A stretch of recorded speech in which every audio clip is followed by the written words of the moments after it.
आज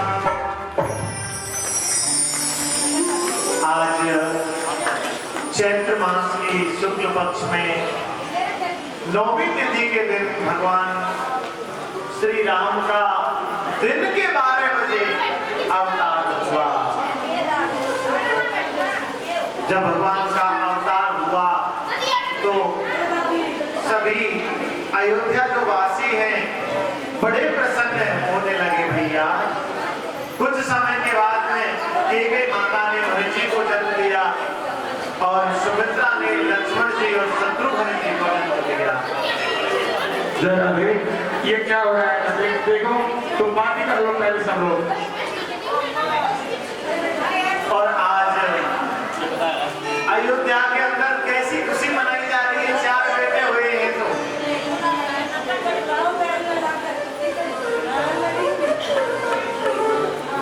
प्रगति है चारों भैया,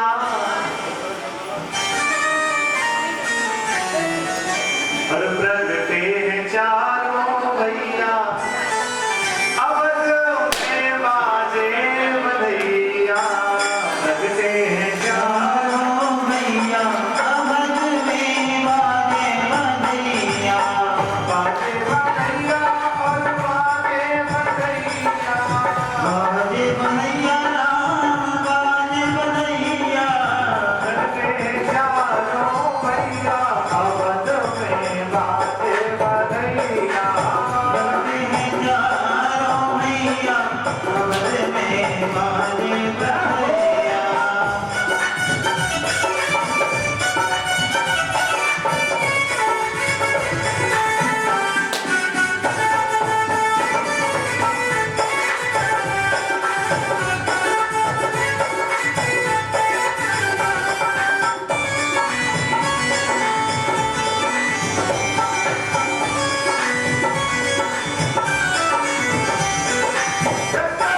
सभी देवता लोग मिलकर के आए, भगवान की स्तुति की, भई प्रगट कृपाला दीन दयाला कौसल्या हितकारी हर्षित महतारी मुनमनहारी अद्भुत रूप विचारी। इस प्रकार से भगवान की स्तुति की।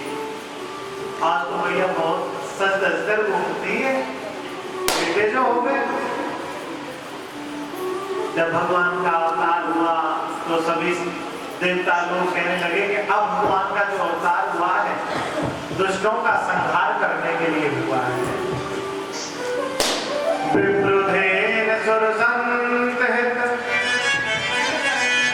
लीन मनुज अवतार निज इच्छा निर्मित तनु माया गुण को पार।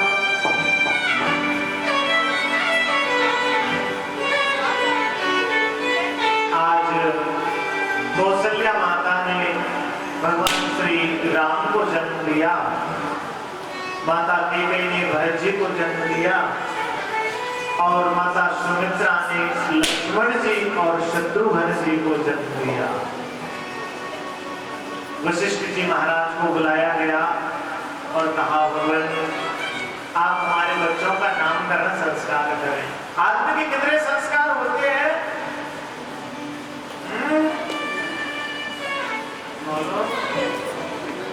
कुछ तो बोलो। माताओं के श्रृंगार कितने होते हैं? तो आदमी के संस्कार भी कितने होते हैं? 16 संस्कार। पहला होता है गर्भधारण संस्कार, दूसरा होता है पुंसवन संस्कार, तीसरा होता है नामकरण संस्कार, चौथा होता है जनेऊ संस्कार, मुंडन संस्कार, चोटी संस्कार, विवाह संस्कार, और जब लास्ट में आदमी मर जाता है, अंत हो जाता है, तो अंत्येष्टि संस्कार हो गए 16 संस्कार। मैंने कल भी आपको बताया था माताओं को 16 श्रृंगार कब करना चाहिए? जब पति घर में हो। पति जेल में है और 16 श्रृंगार करके अपने होठों को लाली लगा करके और घूमे, अच्छा नहीं। श्रृंगार जो किया जाता है वो पति के लिए किया जाता है, दिखाने के लिए, और किसी को नहीं होता। प्रेम से बोलो, जोर से बोलो।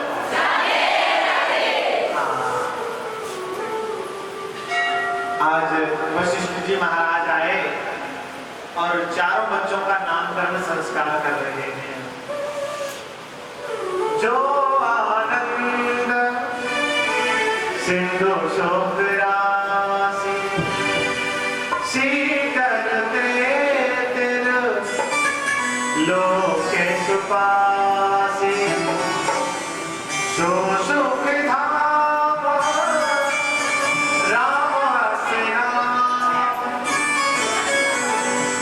अखिल लोक दायक विश्राम विश्व हरण को सह कर जोई ताकर नाम भरत यश होई जाके सुमिरन तेरे पुनासा नाम शत्रुघ्न वेद प्रकाश। घर में रामायण है, कभी पढ़ी है? नहीं पढ़ी, समय ही नहीं मिलता। पहले जो भैया हुए माता कौशल्या से, उनका नाम रखा राम। कहा जो आनंद सिंधु सुख राशि, जो आनंद का सिंधु है। आनंद किसे कहते हो? जिस आनंद बोलो, आनंद क्या है? अगर आज आप लोग आनंद की परिभाषा दे देंगे तो मैं जानता हूं छपार गांव के लोग बहुत बोलो, आनंद क्या है? मैं बताऊं। कभी दोपहर में खाना खाने गए, रसगुल्ला खाया, कैसा लगा? बड़ा आनंद आया।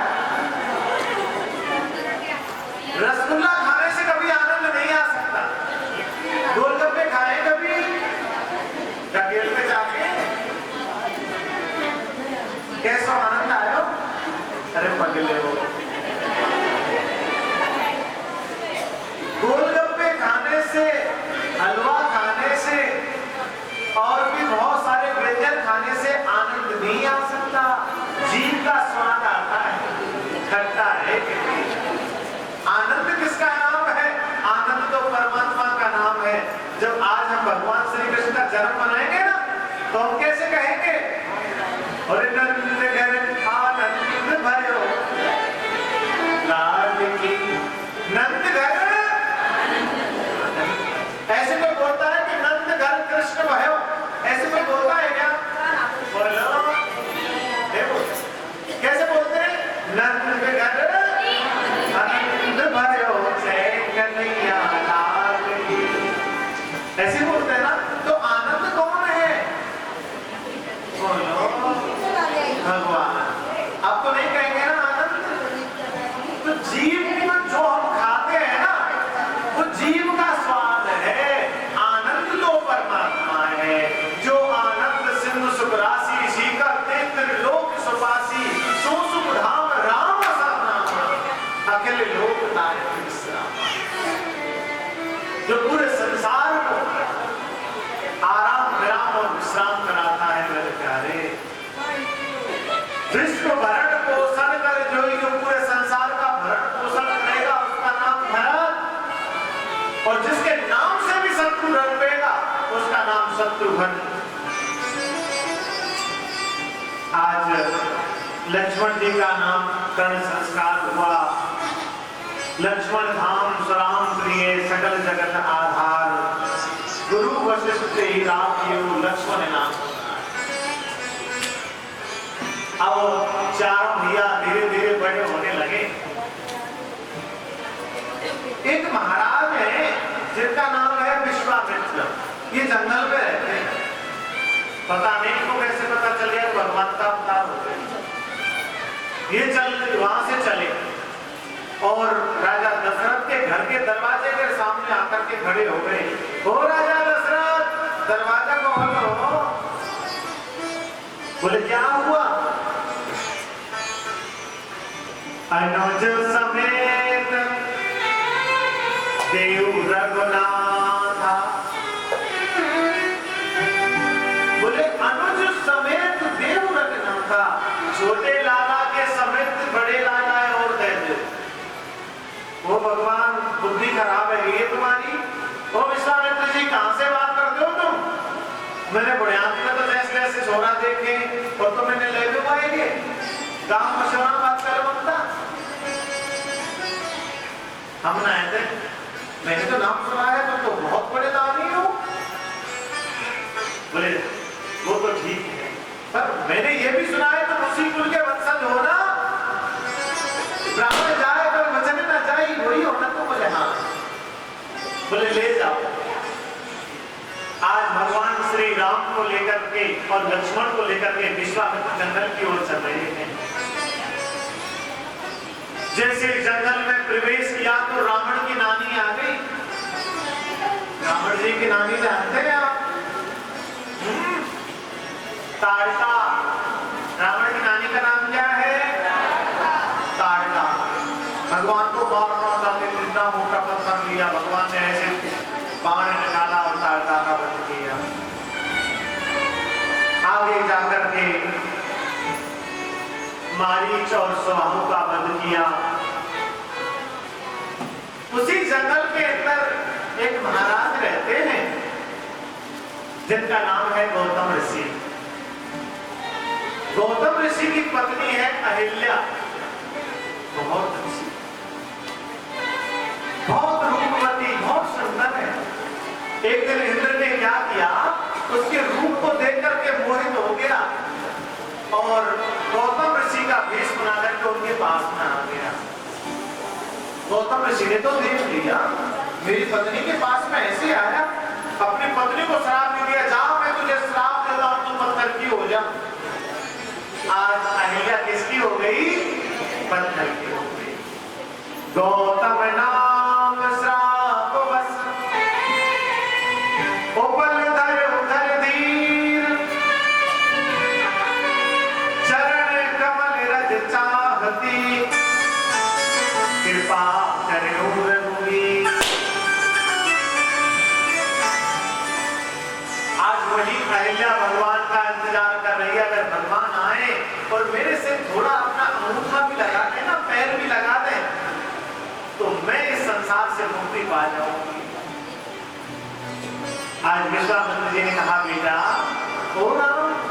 वक्त आप इस पत्थर से पैर लगाइए। आज आकर के उस अहिल्या नाम की जो स्त्री थी, पत्थर बन के पड़ी हुई थी, उससे पैर लगाया तो उसमें से एक दिव्य स्त्री निकली जिसका नाम अहिल्या है। भगवान के चरणों को प्रणाम किया और अपने परम धाम के लिए चली गई। आगे विश्वामित्र जी उसी जंगल में निवास किया करते हैं। एक दिन विश्वामित्र जी बैठे हुए थे तो जनकपुरी से निमंत्रण आया। कैसे? जनकपुरी में एक राजा रहते हैं जिनका नाम है जनक और उनकी एक बेटी है जिसका नाम है सीता। जवान हो गई और मुझसे अगर पूछा जाए तो 21 वर्ष की होते हुए 18 से लेकर के और 21 वर्ष के बीच में लड़की की शादी कर देनी चाहिए। नियम तो ये कहता है। अब यूं भले तो 50 साल की कर दो बेटी को, बेटी अपने मुंह से जीवन में नहीं बोलने वाली को शादी करो, कह सकती है क्या? ये माँ बाप को देखना पड़ता है कि मेरी बच्ची अब जवान हो गई, इसकी शादी कर देनी चाहिए। बच्चे तो कभी नहीं बोल सकते अपने माँ बाप के सामने, और बच्चा वही बोल सकता है जो अज्ञानी हो, मेरी शादी करो, जो कुछ नहीं जानता। आज क्या हुआ? जनकपुरी से संदेश आया, सीता जी जवान हो गई तो बोले शादी तो करनी है ही, पर मैं मेरी बेटी की शादी ऐसे नहीं करूंगा। मैं मेरी बेटी की शादी तब करूंगा, पहले देख लूंगा कि क्षत्रियों में बस कितनी ताकत रह गई है। आज स्वयंवर का आयोजन किया है। स्वयंवर, स्वयं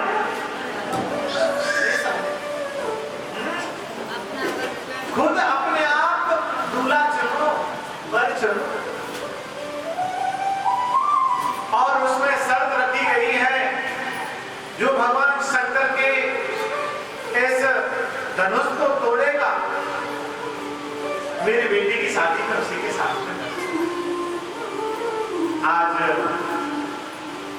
संदेश पहुंचा है, सभी देश विदेश के राजा आए हुए हैं।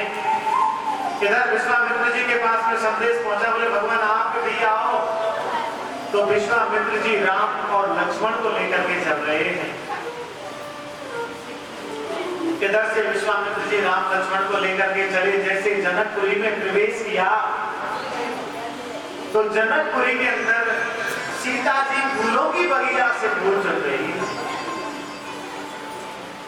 भगवान श्री राम को देखते ही बड़ी प्रसन्न हुई। हाय मेरे भगवान, शादी हो तो जाए लाला के मन ही मन में, और ब्रज में को यार नवल रसिया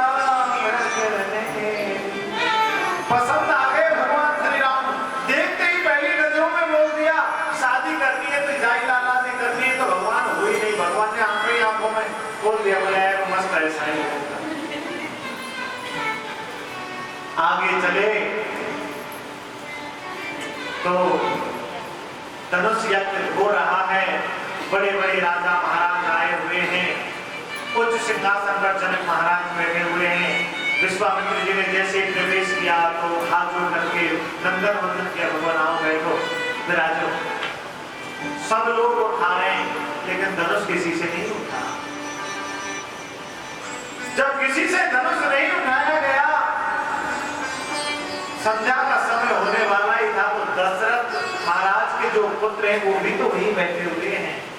इधर जनक महाराज सोचने लगे, अरे अगर मुझे ऐसा पता होगा कि संसार में क्षत्रिय नहीं रहे, पूरे क्षत्रिय वीरों से पूरी पृथ्वी खाली हो चुकी है, तो मैं इस धनुष का आयोजन नहीं करता। अरे मेरी बेटी तो कुंवारी रह जाएगी। जब इतना बोला तो लक्ष्मण जी को बड़ा क्रोध है। और जनक महाराज, आप जहां बैठे रहे हैं वहीं बैठे रहिए। अगर मेरे भैया राम मुझे आदेश दे देना तो इस धनुष को ना जाने में कितनी बार खंडन कर दूं। भगवान राम ने कहा लाला बैठ जाना, गुस्सा क्यों करता है? छोटी छोटी बातों पर गुस्सा नहीं करना चाहिए, बैठ जाओ। नहीं भैया अब मैं नहीं सह सकता। अरे बैठ तो सही, बैठ। विश्वामित्र जी ने कहा है लाला राम आप अपनी जगह से खड़े होइए और इस धनुष का खंडन कीजिए। आज भगवान श्री राम अपने कोमल कोमल चरणों से उस धनुष के पास में पहुंचे और धूल की भांति उस धनुष को पकड़ा और जैसे प्रतिज्ञा चढ़ा रहे थे बीच में से धनुष टूट गया। बोले राजा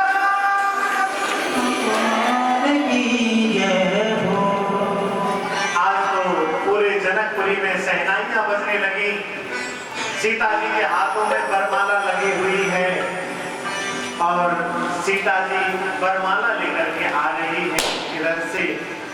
उनके साथ में सखियां भी हैं और किस प्रकार से चला रही हैं।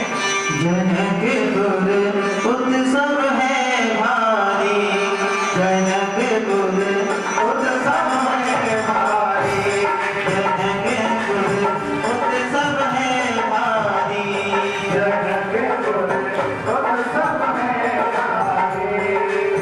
अपने परिवार जयन करेगी सीता सुकुमारी, जनकपुर उत्सव है भारी, जनकपुर उत्सव है भारी, जनकपुर उत्सव है भारी, जनकपुर उत्सव है भारी। अपने परिवार जयन करेगी सीता सुकुमारी, जनकपुर उत्सव है भारी, जनकपुर उत्सव है भारी, जनकपुर उत्सव है भारी, जनकपुर उत्सव है भारी।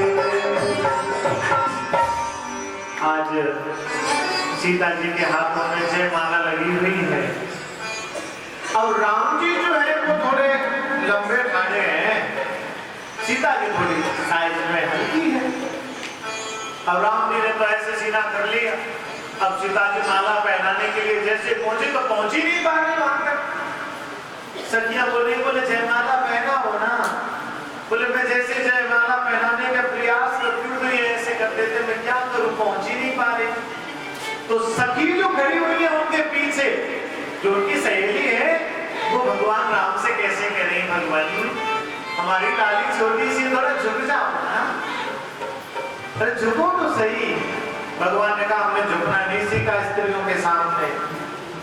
बोले हाथ जोड़ के कैसे निवेदन कर रही, वो झुको जइयो कनक रघुवीर, लली मेरी छोटी सी, झुक जइयो कनक रघुवीर, लली मेरी छोटी सी, झुको जइयो कनक रघुवीर, लली मोरी छोटी सी, झुक जइयो कनक रघुवीर, लली मेरी छोटी सी, छोटी सी मेरी बारी सी, छोटी सी मेरी बारी सी, छोटी सी मेरी बारी सी, छोटी सी मेरी बारी सी, गइयों तनक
सुनियो दशरथ के तुम लाला, सुनियो दशरथ के तुम लाला, पहनावे सिए जयमाला, पहनावे सिए जयमाला, अमृता में मंगल गान, लली मोरी चोरी से झुक जइयो तनक रघुवीर, लली मेरी चोटी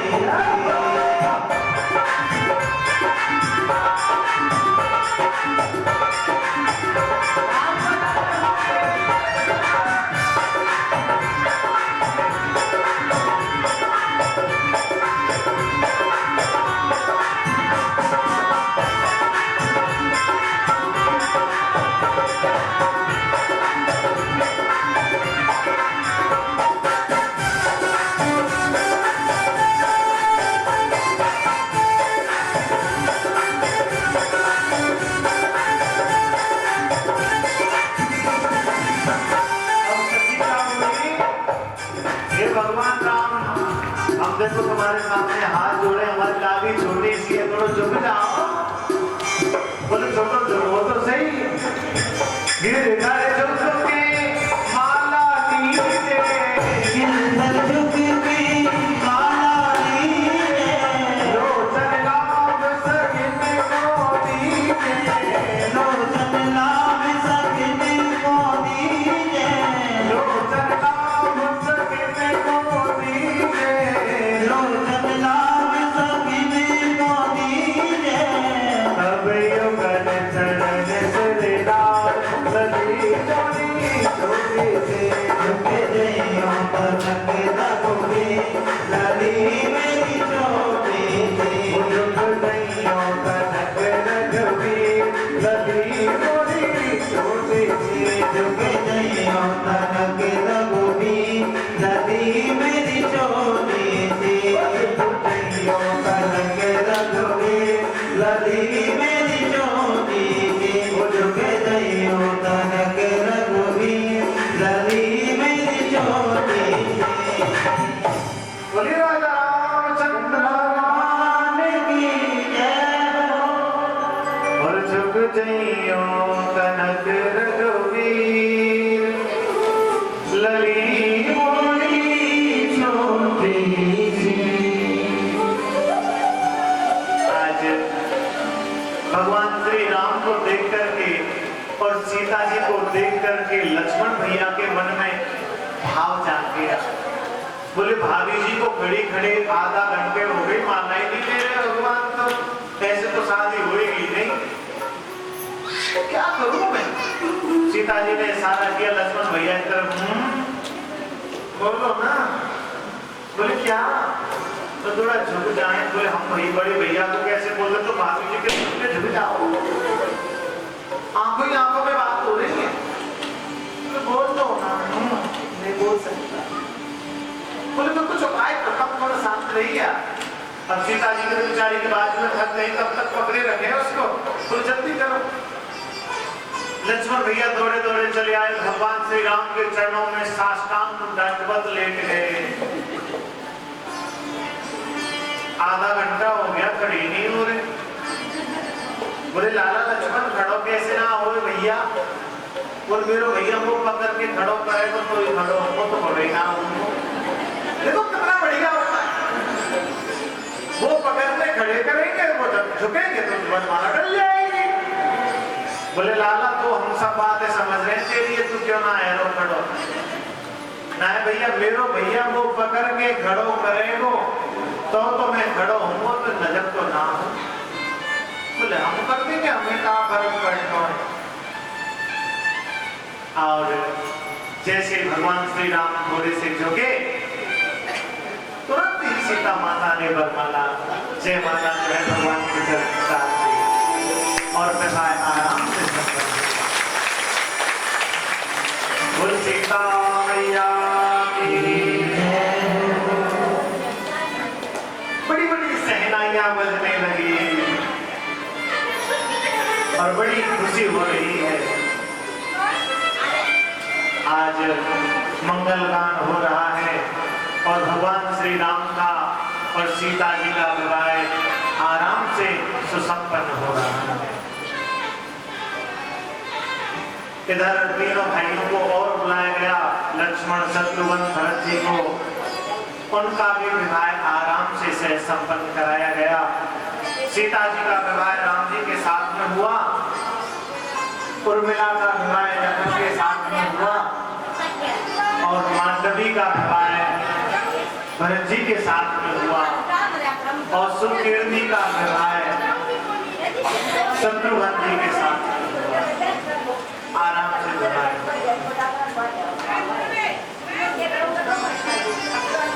दोनों माता कृपया करके मंदिर से बाहर चली जा, खड़ी हो गई। तुमसे भागवत जी नहीं सुनी जाती, पाप चढ़ा रही है। कहे लड़के, क्या बीमारी है तुम्हें? अभी मेरी रेवाड़ी में पुलिस लाइन में कथा हुई थी, 1-2 साल हो गए। एक बच्ची की आवाज नहीं आती, 50 पुलिस वाले इधर लगे रहते, 50 पुलिस वाले इधर। पता नहीं, चलो अगली बार भूले पिछले से आगे अगली बार। बुलवा के बिहारी लाल की जय। आज सीता जी का विवाह राम जी के साथ में हुआ। सीता जी को लेकर के भगवान श्री राम अयोध्या आ गए। उसी घर के अंदर एक देवी जी रहती है, उनका नाम है मंत्रा। हर घर में मंत्रा है, मंत्रा जानते हैं? इसकी बात उससे बेड़ी, उसकी बात उससे दूधी चुगली करने वाली मंत्रा है, सीधी बात। माताओं में तो सबसे ज्यादा, जहाँ घर में लड़ाई ना होती, देख लीजिए एक बात को, देख लीजिए पीछे हो गई लड़ाई। फिर एक बात बताओ, माताओं का स्वभाव बड़ा है। आदमी कोई भी बात छुपा सकता है, लेकिन माता नहीं छुपा सकती। जितनी भी बहती बैठी मैं सबके ऊपर लागू करता हूँ, ये बात 100% सटीक जाती है। कोशिश करके देख लो, तुम कोई बात छुपा ही नहीं सकती। वरदान जो लगा हुआ है राजा युधिष्ठिर का वरदान कब दिया गया था? जब कर्ण मारा गया था। रात को माता कुंती जो है कर्ण के सिर को लेकर अपने जंघाओं पर सुला करके रो रही थी, मेरे बेटे मैंने तुझे अपने आंचलों पर दूर भी नहीं खिला पाई, मैंने तुझे आंखों से दूर रखा मेरे बच्चे, तुम आज मुझे छोड़ के चला गया। रोई जा रही है, रोई जा रही है। पीछे से निकल कर के आया युधिष्ठिर, भैया भैया तू मेरे दुश्मन के लिए रोती है? अरे पगले, दुश्मन होगा तेरा, मेरा तो बेटा है। बोले आज तक नहीं बताया, बोले यही तो कमी रह गई, ये मेरा बेटा है। उसी समय अपनी माता को श्राप दिया, माँ मेरे पूरे महाभारत के अंदर बहुत योद्धा देखे, लेकिन कर्ण जैसा योद्धा नहीं देगा। जब भी मैं कर्ण की तरफ नजर डालता था तो मुझे लगता था इससे मेरा कोई रिश्ता है। अगर काश तो मुझे बता देगी तो मेरा आज जो कर्ण है ये भाई मारा नहीं जाता। जाओ, मैं तुम्हें श्राप देता हूँ, आज के बाद कोई भी स्त्री जाति किसी भी बात को छुपा नहीं पाएगी। बस यही कारण है। ऐसे ही अयोध्या में एक देवी जी रहती है, उनका नाम है मंत्रा जी। इसकी बात उससे करनी, उसकी बात इधर से करनी, ऐसे। आज क्या हुआ, मंत्रा पहुंची है केकई के पास में। केकई, मैंने कोई बात सुनी, बोले क्या? कोई भी आवाज नहीं करेगा, आराम से कथा सुनेंगे। तो मैं कसम है प्यास थी जो बात है। बोले बेटा कोई भी बात है बोलो तो सही, बोले बात क्या है? मंत्रा जी कैसे बोल रही? बोले मैंने सुना है राजा दशरथ ने ऐलान किया है कि कल राजा राम बनेगा, क्या तेरा बेटा राजा नहीं बन सकता? हम माताओं को इतनी बुद्धि कहाँ है, समझ ही नहीं। आज क्या हुआ, जब ये बात केकई को बोली तो केकई का मन घूम गया, दिमाग घूम गया, और अपना बहुत बुरा भयंकर भेष बना करके काले कपड़े पहनकर बालों को खोलकर गोप भवन में चली गई। गोप भवन जानते हैं? गोप माने गुस्सा, भवन माने घर। पहले जो मकान बनाए जाते थे उनमें एक कमरा स्पेशल बनाया जाता था, गोप भवन। गुस्सा हो जाए तो रानी उसमें चली जाए।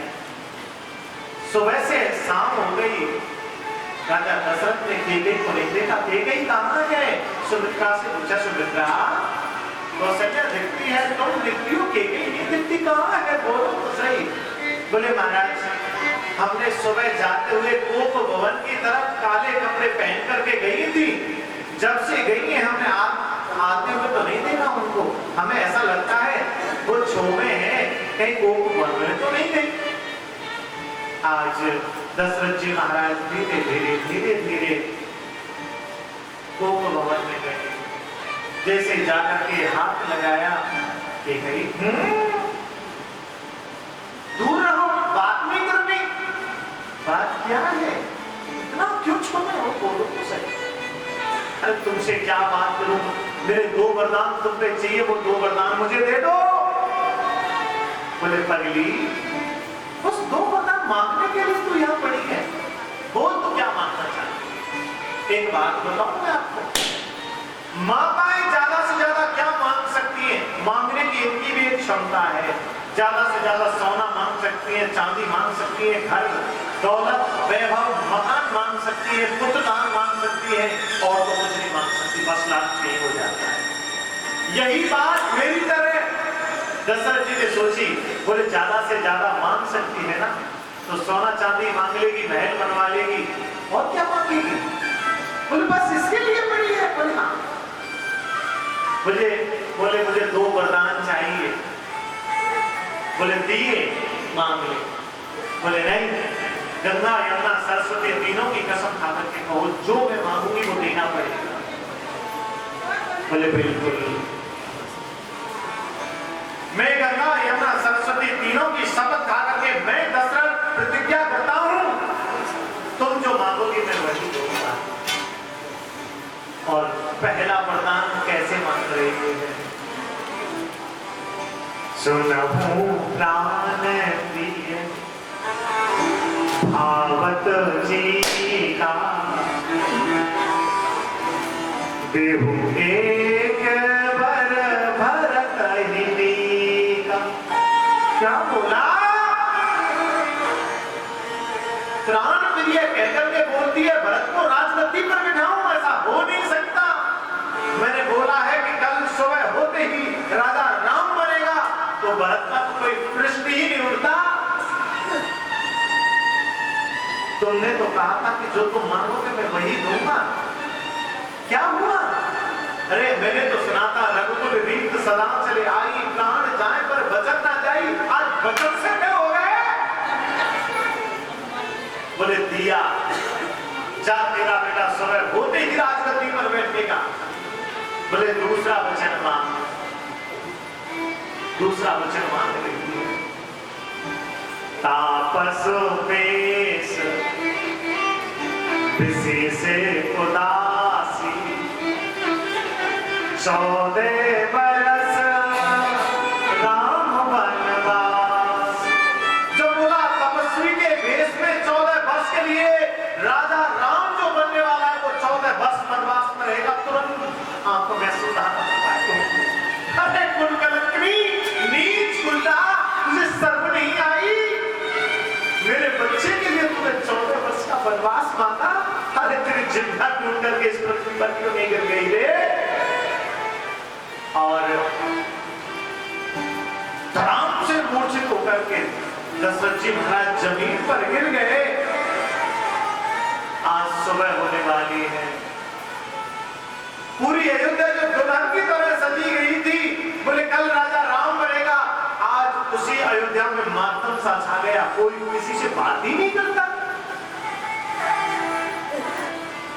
राजा राम को पता चला कि आज मेरी माँ ने तपस्वी के वेश में 14 वर्ष के लिए वनवास मांग लिया है, तो रात को ही तैयारियां करने लगे। बोले मुझे सुबह जाना होगा। जैसे ही निकल अपना तपस्वी वेश बनाया, तो सीता जी कोने में खड़ी हुई रो रही है, भगवान आप तपस्या करने के लिए जाएंगे, 14 वर्ष के लिए वन में जाएंगी, मैं तुम्हारे बगैर कैसे रह सकती हूँ? क्या छाया कभी शरीर से जुड़ा हो सकती है? जीवन में नहीं, तो तुम्हारी सीता तुमसे कैसे अलग हो सकती है? मैं तुम्हारे बगैर जीना नहीं चाहती। अगर तुम जाओगे तो मैं जरूर जाऊंगी। सीता, जंगल में बड़े बड़े शेर, बिच्छू, नाग रहते हैं, तुम्हें खा जाएंगे। और जब मेरा पति नहीं रहेगा तो मुझे जीकर के रहना भी कहाँ है? मैं तुम्हारे साथ चलूं। भगवान ने कहा आकर जैसे बाहर निकलने का प्रयास किया, सामने खड़े हैं लक्ष्मण भैया, बोले मैं भी तुम्हारे बगैर नहीं रह सकता, मैं भी साथ चलूंगा। आज सुबह हुई, राम लक्ष्मण और सीता जी ने तपस्या का भेष बनाया। सुमंत आकर के खड़ा है घर के दरवाजे के सामने रथ लेकर के, क्योंकि उसको जंगल में छोड़ के आए हैं। पूरे अयोध्या वासी खड़े होकर के रोने लगे, आज भगवान आप हमें छोड़ करके जा रहे हैं। दशरथ जी जो खड़े हुए हैं रो रहे हैं, मेरे बच्चे मैंने तेरे लिए क्या वरदान दे दिया है, तू मुझे छोड़ करके जाएगा? दशरथ पिता कहने लगे, बेटा मेरे, बेटा मेरे। दशरथ पिता कहने लगे, बुझने लगी है, बुझने लगी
मुझे ऐसा पता होता ना कि तेरी माँ तुझे 14 वर्ष का वनवास मांगेगी तो मैं जीवन में वरदान नहीं देता मेरे बच्चे। तो रुक जाना, मत जा। रोको रे रोको मेरा राम जा रहा है। दशरथ जी क्या आपको आंसू आ गए और गांव से मूर्छित होकर जमीन पर गिर गए। मेरे बेटे मेरा दोस्त समृद्ध नहीं कहीं दोस्त गोसाई, मेरा दोस्त क्या है।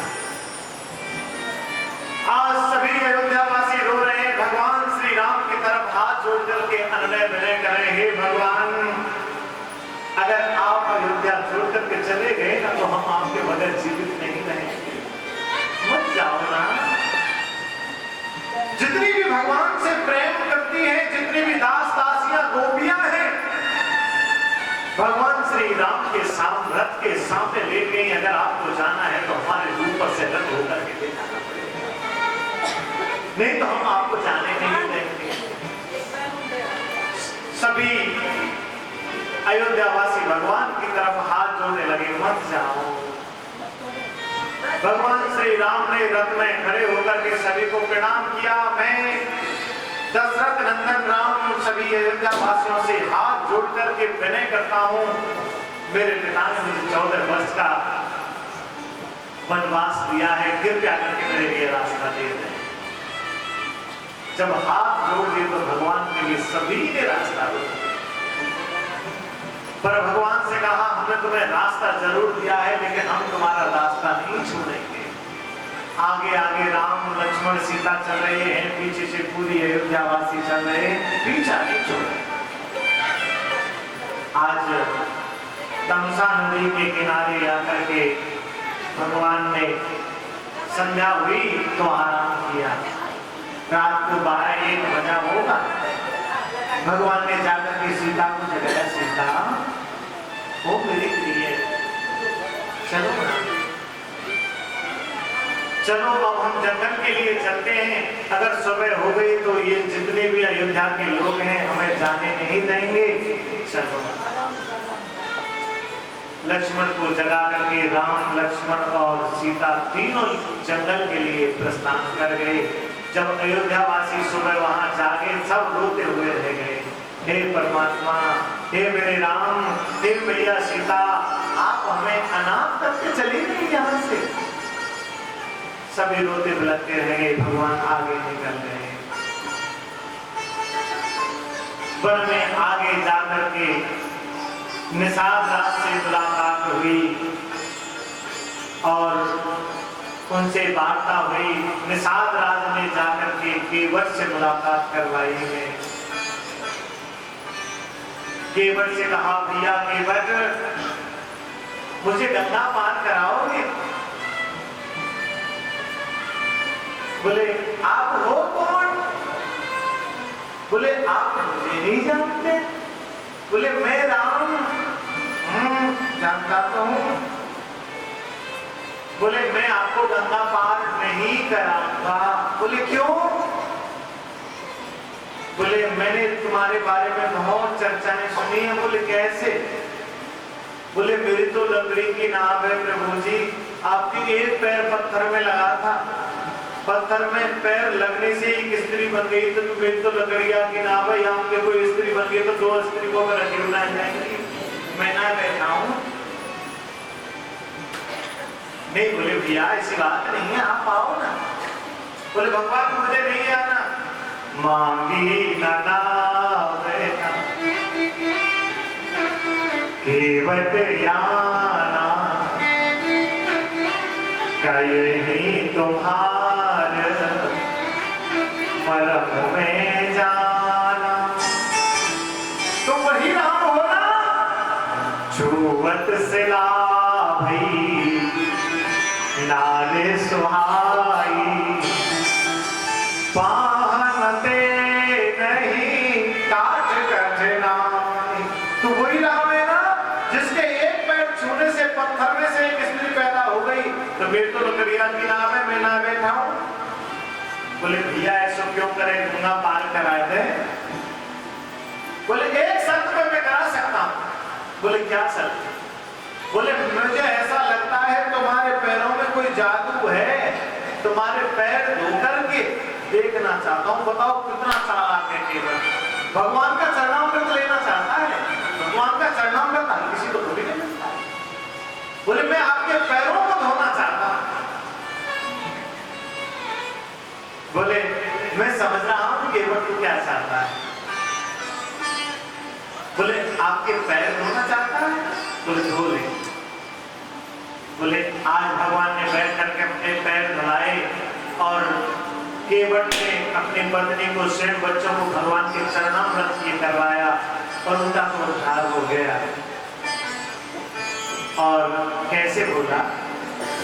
बोले अब भगवान मैं आपको गंगा पार करा सकता हूं और मेरी छोटी सी है नाव तेरे, जादू भरे पाँव डर लागे मोहे राम, कैसे बिठाऊं तुम्हें नाव में, मेरी छोटी सी है नाव तेरे, जादू भरे पाँव डर लागे मोहे राम, कैसे बिठाऊं तुम्हें नाव में।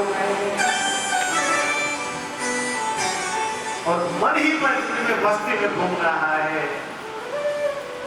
बड़े भाग अब सर यह आया, चरण धोए चरणामृत पान पाया, मेरे बिगड़ेरी बन गए भाग, गंगा मैया कैसे रहे। आज गंगा पार कराई, जब गंगा पार कराई तो भगवान कहने लगे केवट तुमने मुझे गंगा पार कराई है, कुछ क्या पैसे बनते ले लो। अब भगवान के पास तो कुछ है नहीं, सीता जी ने एक अंगूठी पहन रखी थी, बोले ये लो। बोले नहीं भगवान आप तो मेरी माँ है, मैं कैसे ले सकता हूँ आपसे ना। अब कछु ना देना चाहिए मोरे, दीन दयाल अनुग्रह तोरे। मुझे कुछ नहीं चाहिए, तुमने मुझ पर कृपा कर दी, मुझे सब कुछ मिल गया, मुझे क्या चाहिए। अगर तुम्हें देना है तो फिर दीवारे मोहे जो ही देवा, सो प्रसाद में सिर धर देवा। अगर तुम्हें देना है जब उधर से आओ ना तो तुम मुझे जो भी दोगे मैं प्रसाद के रूप में उसे रख लूंगा, लेकिन अब मुझे कुछ नहीं चाहिए। ठीक है नहीं चाहिए तो आज भगवान श्री राम आगे निकल गए, सुमंत जी ने छोड़ दिया, अयोध्या वापिस चले गए, सभी अयोध्या वापिस जो भी है अयोध्यावासी वो भी चले गए। आगे जाकर के जंगल में एक मैया रहती है जिसका नाम है सबरी। बड़े दिनों से इंतजार कर रही है, कभी ना कभी तो मेरे घर आएंगे। और माता जो सबरी है रोज मीठे मीठे फल लेकर के आती है, कभी तो मेरा सांवरा मेरे घर आएगा, कभी तो फल खाएगा। आज इंतजार कर रही है कि हे परमात्मा आप कभी तो आए। रोज रास्ते में फूल बिछाती है सबरी। कैसे आ रहे हैं मेरे गोपाल? रामा रामा रटते रटते बीती रे ओ मैया, रामा रामा रटते रटते बीती रे ओ मैया, रामा रामा रटते रटते बीती रे ओ मैया, रामा रामा रटते रटते बीती रे ओ मैया। रघुकुल नंदन कब आओगे? काशी की जो कालिया, रामा रामा रटते रटते बीती रे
बीती रे उमरिया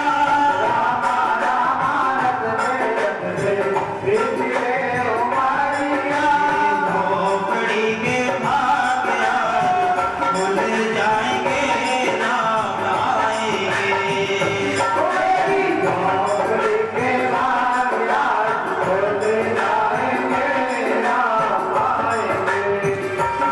राम आएंगे आएंगे राम आएंगे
आज भगवान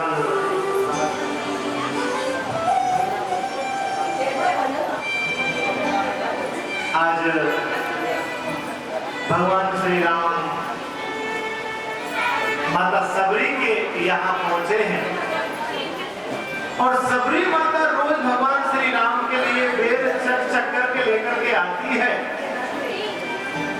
बोले कभी तो मेरे घर आएंगे ना मेरे को उपाय।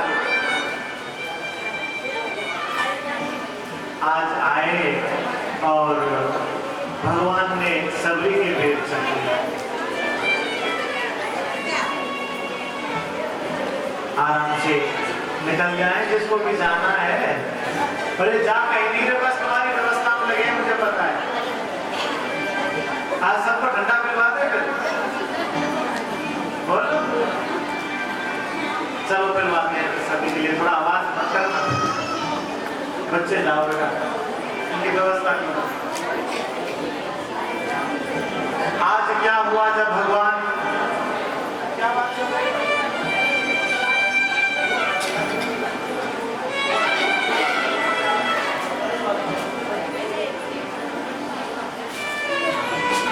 आज भगवान श्री राम की याद में उनके पिता के दशरथ जी है ना, अपना शरीर छोड़ने वाले। कुछ समय के बाद में दशरथ जी ने अपने प्राणों को त्याग दिया। राम राम कहे राम कहे, राम राम कहे राम, तब पर हरि रघुवर रहे, राम गए उस। आज दशरथ जी का स्वर्गवास हो गया। अब भगवान राम कैसे आए जंगल में, जंगल से अपने पिता को अग्नि देने के लिए। और एक बात बताऊं, अब तो कलयुग है।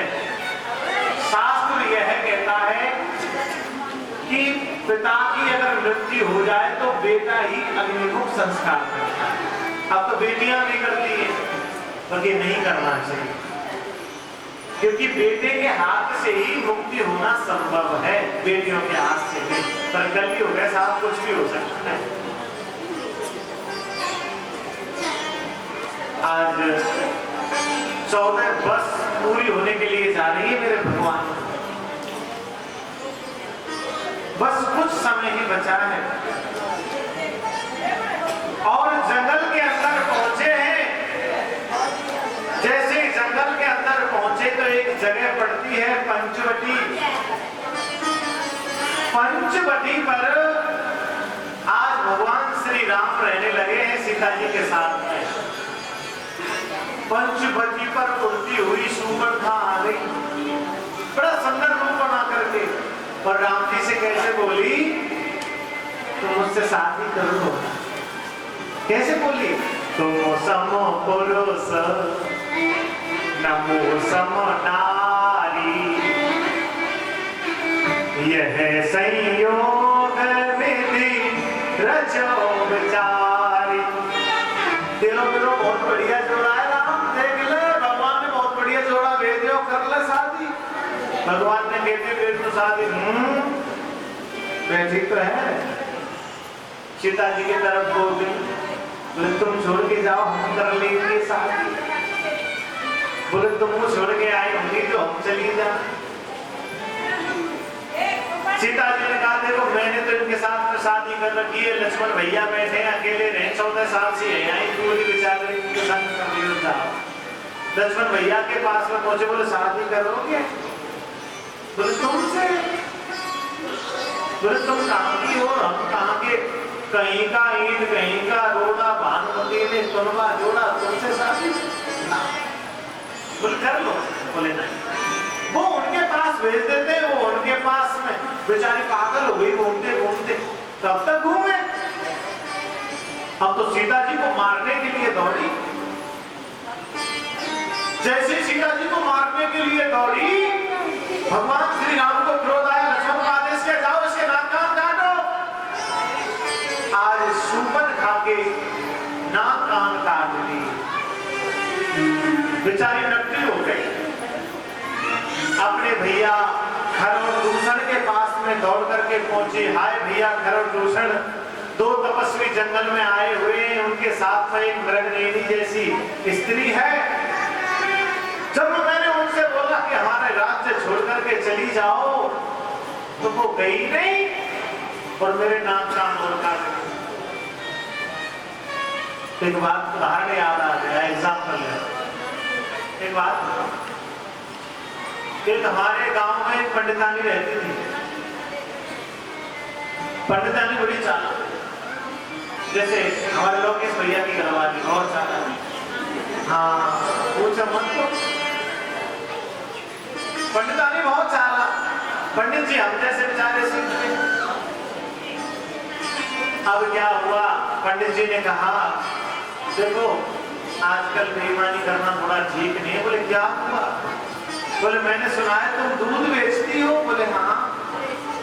दूध गाय कितने लीटर देती है? बोले 2 लीटर। तुम कितना बेचते हो? बोले 4 लीटर। बोले 2 लीटर कहां से बनाया? बोले पानी में लाती हो। बोले देखो ये बात ठीक तो नहीं। बोले तुम शांत रहो, ठीक है, तुम ज्यादा मत बोला करो। तुम 2 लीटर बेचते हो तो तुम 2 लीटर के पैसे पकड़ो, बाकी 2 लीटर का हम रखेंगे। अब 2 लीटर पानी मिला के उसने 10-20 हजार रुपए इकट्ठे कर लिए। बहुत बढ़िया रथ बनवाई था ना, बहुत सुंदर सुथरी, और लाके अपने पति को दिखाई, देखियो कैसी लग रही है रथ। बोले बहुत सुंदर नथ है, ऐसी जानते आप। अब तो पूरे दिन जैसे छोटे बच्चे होते हैं ना, वो कपड़े लेके आते हैं, कभी मौसी दिखाने, कभी अपने भैया दिखाने, कभी पापा है, वो भैया पूरे घर में दिखावट डोले, कपड़ा लाए, कपड़ा लाए, कपड़ा लाए। फिर बेचारी पहले तो घूमता यहाँ तक करती थी, अब तो यहाँ कर लिया ना, दिखावट डोले दिन भर। देखो सही कैसी करते हैं। अब क्या हुआ, पंडित जी से एक दिन बोले ना सुन रहे? बोले हाँ। बोले ऐसा करो, हम गंगा जी नहा गए, तो गंगा नवाला चलो। बोले चलो। अब हमारी गंगा जी में इतने मोटे मोटे कछुए घूमते। पंडितानी ने कही कि चलो देखो तुम मेरे कपड़ा की ध्यान रखी हूँ, मैं नहाया हूँ। बोले हाँ जाओ, चली जाओ। न तो नया तारी पर न कैसे उतर जाएगी, न तो पैर के जगते गंगा जी में नहाने चली गई। अब में बेचारों को एक कछुआ आया और घूमता हो जैसे पाँव अब कछुआ करे अपनी कुजोर और पंडितानी करे बाहर कुजोर, जैसे नत खींच ले वो कछुआ। अब बेचारी रोती हुई आपने देखी हुई नत कछुआ ले वो देखी हुई नत। पंडितानी के मुंह से, पंडित जी जो थे उनके मुंह से निकल गया। बोले पानी को पैसा पानी में और नाम कटी बेईमानी में। तो भैया बेईमानी मत करो, काम जरूर पल्लम चलो। तो आजकल लोग ईमानदारी कम, बेईमानी ज्यादा करते हैं।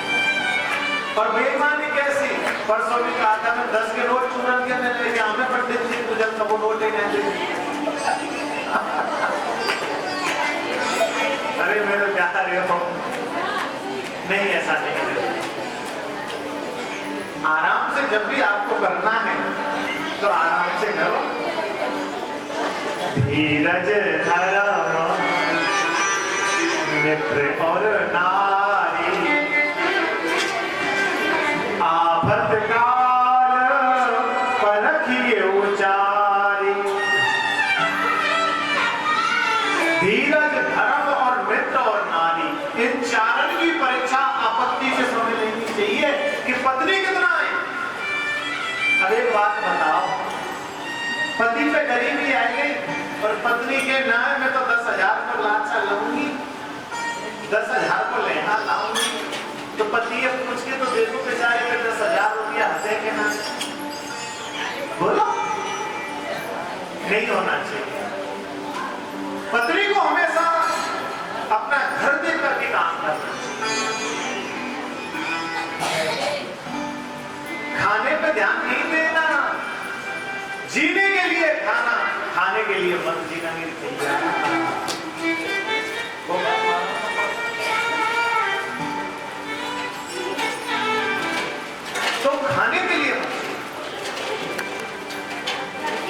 आज खरदूषण आए, खरदूषण का भगवान ने वध किया है। आज पहुंची है सूर्पणखा रावण के पास, भैया मेरी रक्षा करो, भैया मेरी रक्षा करो। तो आज रावण आया है मामा मारीच को लेकर के, और सोने का मृग बना करके लेकर के आया है। और सीता जी आज बैठी हुई है पंचवटी पर, और कहा भिक्षाम देहि, भिक्षाम देहि, भिक्षाम देहि। भिक्षा मांगने के लिए आए। तो इधर राम ने जब सोने के मृग को देखा तो सीता जी ने कह दिया जाओ इसको पकड़ करके लेके आओ। तो राम तो चले गए उस सोने के मृग को लाने के लिए। जैसे सोने के मृग माने मारीच को मारा तो हाय भैया लक्ष्मण, हाय भैया लक्ष्मण। तो सीता जी को आवाज सुनाई थी। सीता जी ने कहा भैया लक्ष्मण, मुझे ऐसा लगता है तुम्हारे भैया कहीं परेशान है, जाओ ना उनकी रक्षा करो। आए लक्ष्मण जी, लक्ष्मण रेखा खींच करके चले गए। बोले भाभी जी इसके बाहर मत जाना। इधर से रावण आया, रावण ने कहा बोले भिक्षा दो ना। तो सीता जी जैसे बाहर निकल करके आई और पुष्पक विमान नीचे से बना दिया और सीता जी की रावण चोरी करके ले गया। इधर से राम और लक्ष्मण जब आए तो पता चला कि सीता तो पंचवटी में है ही नहीं। दोनों रोने लगे, हाय सीते, हाय सीते, हाय सीते, हाय सीते। अब सीता जी तो है। बेल बलाओं से पूछने लगे कि कहाँ है सीता। तो किसी ने जवाब नहीं दिया। जब रावण सीता को लेकर जा रहा था तो रास्ते में जटायु ने रक्षा करने की कोशिश की तो रावण ने उसकी पल काट दिया। जटायु नीचे पड़ा है, रो रहा है, हे राम, हे राम, हे राम। जटायु से जाकर के भगवान ने पूछा क्या हुआ। बोले सीता जी को चोरी करके रावण ले गया है, दक्षिण दिशा की ओर गया है। आज राम जी आगे की ओर बढ़े हैं। आगे की ओर बढ़कर के जैसे आगे पहुंचे तो मेरे प्यारे रास्ते में हनुमान जी से मुलाकात हुई। हनुमान जी से मुलाकात हुई। हनुमान जी ने सुग्रीव से मित्रता करवाई है और बाली का वध करवाया है। हनुमान जी से पूछा, बोले तुमने सीता को देखा है। बोले दक्षिण दिशा की तरफ रावण लेकर के गया है। बोले खोज करो। बोले कौन जाएगा। बोले कोई नहीं, हनुमान जाएगा। आज हनुमान को भेजने में सभी लोग लगे हुए। पवन तने पद पवन समाना बुद्धि विवेक विज्ञान निधान। बोले हनुमान जी आप तो बुद्धि और विवेक के बड़े ज्ञानी हो, आप तो बहुत बलवान हो, जाओ सीता जी की खोज करके लेकर के आओ। आज हनुमान जी ने जय श्री राम कह करके उड़ान भरी है और लंका की तरफ जाकर के अशोक वाटिका में पहुंचे हैं जहां सीता जी बैठी हुई है। सीता जी के हाथ में मुंदरी दी, बातें हुई। सीता जी ने अपनी जो मुद्रिका है वो देखी है, चूड़ामणि उतार करके दे दी और कहा राम जी को दे देना और कहना कि तुम्हारे बिना तुम्हारी सीता अधूरी है। आज हनुमान जी ने लंका में आग लगाई है, अशोक वाटिका को उजाला है और आग लगा करके हनुमान जी आज पहुंचे हैं दोबारा राम जी के पास में। और राम जी से कहा, बोले रावण के यहाँ रहती है सीता अशोक वाटिका में। तो बोले रावण तक पहुंचा कैसे जाए। बोले श्वेतवंत रामेश्वरम की स्थापना की है। बोले श्वेतवंत रामेश्वरम की स्थापना कैसे होगी। बोले ऐसा करो, बोले नलनील नाम के तो आपके इस सेना में बंदर हैं, उनको लेकर के आओ। उनके हाथ से कोई भी वस्तु अगर जल में डाली जाती है तो वो डूबती नहीं है। आज दल नील को आगे लाया गया, बंदर भालू सभी पत्थर लाने लगे और पुल का निर्माण किया है श्वेतवंतरामेश्वरम की स्थापना। जब श्वेतवंतरामेश्वरम की स्थापना हुई तो आज भगवान श्री राम लक्ष्मण सहित और सभी बंदर भालुओं को लेकर के पहुंचे हैं लंका के पास। लंका के सामने पड़ाव डाला